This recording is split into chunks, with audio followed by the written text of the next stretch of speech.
Stocks tumbled this week after another Fed rate hike and more signs Jerome Powell is determined to slow the economy, even if it leads to recession. How should investors respond? Joining me now, Rosenberg Research and Associates founder and president, David Rosenberg. Dave, thanks for coming on the show from snowy, rainy Toronto.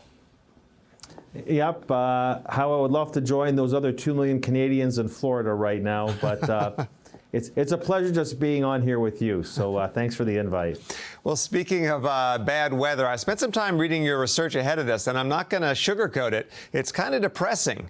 Would it be fair to sum up your thesis by saying that after so many years of distorting the economy with too easy money, the Federal Reserve is now overcorrecting, and that dramatic increase in short-term rates is likely to crush the economy? I think that is a perfect way of putting it. I don't know so much about this desire to, just crush the financial markets. Of course, that's part and parcel of what's going on right now. But I think it's just more that, Jay Powell goes into his second term. He's being compared to Arthur Burns, and that the Fed has let the inflation genie out of the bottle.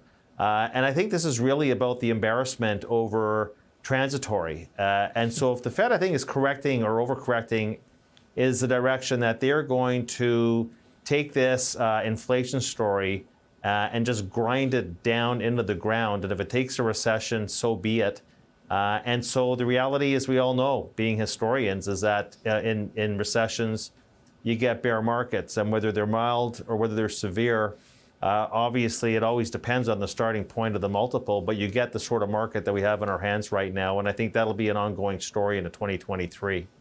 So you cite a lot of evidence that the economy has started to turn downward, but of course, we see pretty good unemployment. We see fairly strong job numbers month after month. Is that just because that's a lagging indicator?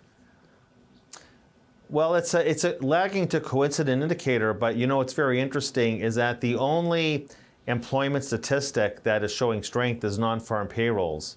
And there's been a lot of very generous seasonal factors of late playing into that. And of course, the BLS birth-death model, the BLS is still assuming that we're generating net new business creation that's adding on to the existing payroll survey. So you're getting some extra juice in those numbers. If non-farm payrolls is all you focus on, which Jay Powell seems to focus on that and job openings, you have to take a very eclectic approach towards the job market. And I think at the margin, it is starting to decay. And I think that leading indicators are suggesting that in the opening months of next year, we're going to start to see more in the way of job loss. And that the unemployment rate, remember the Fed told us this week that they want the unemployment rate at 4.6%.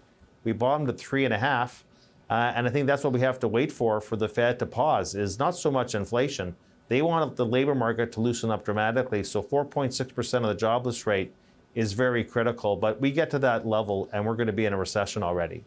So the good news there is that would be the end of inflation. The bad news is that you say there is another leg down for the market, that earnings are going to go down and that investors will pay a lower multiple on those earnings, so we could lose 25% or more in the S&P?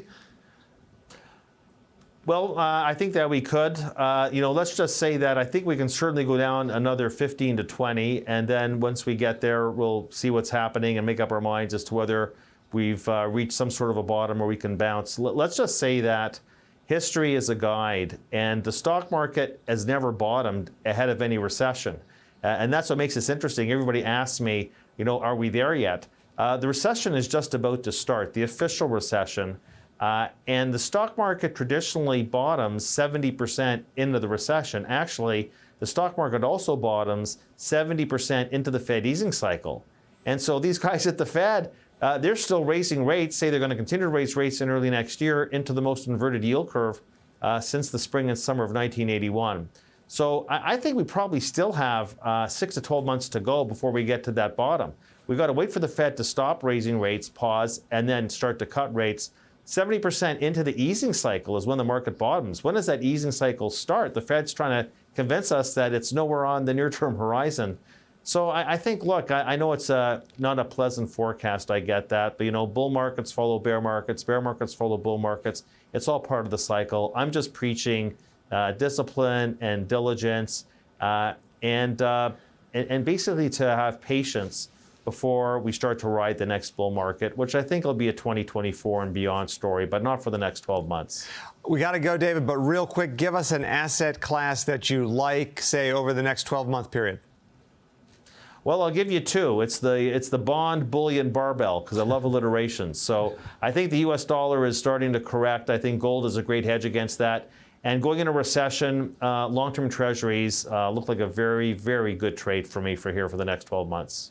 Well, that's just dandy, David. There's some more alliteration for you. Thanks for coming on the show. Thanks for having me.